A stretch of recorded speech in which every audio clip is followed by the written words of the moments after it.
I am in rabbinical school largely because of one man, my teacher, Rabbi Abraham McKenzie. He too spent time in a gulag in the Soviet Union. He was tortured by the KGB because he wanted to teach Torah. He was living proof that you can try to extinguish the flame of godliness, but it has a way of springing up anew.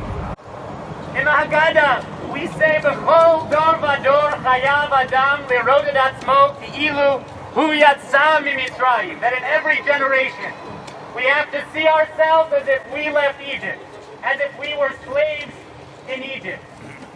For my grandfather, for my rabbi, that was easy. For Jews in history, for so many oppressed minorities, that is too easy. The story of the Muslim minorities of China is a familiar story for us. It's the knock at the door that came in Egypt, it came in the Crusades, it came in Spain, and it came in the Khmelnytsky massacres, in the Shoah when they came for my grandfather, in the USSR. We know this story. Police are raiding homes, terrifying parents and searching for hidden children. Indeed, many parents in Xinjiang are saying that their children are a blessing from God. And yet those children are being thrown into prison camps, separated from their parents. Recently, a Chinese scholar, backed by the state, said that the belief that a fetus is a gift from God is a threat to the state's stability. He is right.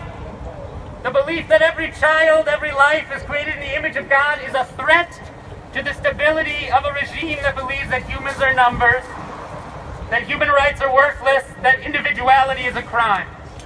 That belief is a threat to pharaohs everywhere, my friends. Maimonides says that this is a month of waking up. He says the shofar tells us one thing.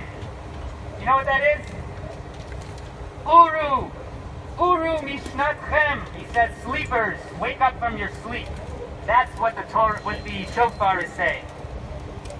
Because sometimes the hardest sins for us to repent for, they're not the obvious ones, they're the ones we can't see that we're doing without even realizing. It's estimated that a fifth of the world's cotton goes through Xinjiang, where the Uyghurs and Kazakhs live.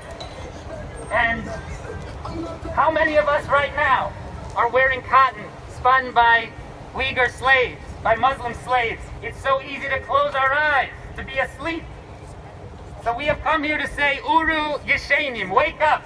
We have been asleep, but we're waking up. We're here to say, wake up from your sleep. Congress, pass meaningful legislation. Wake up from your sleep. Olympic Committee, demand the Chinese get their act together or cancel the Olympics. Wake up from your sleep. Corporations profiting from slaves building the new Pitom and the new Ramses.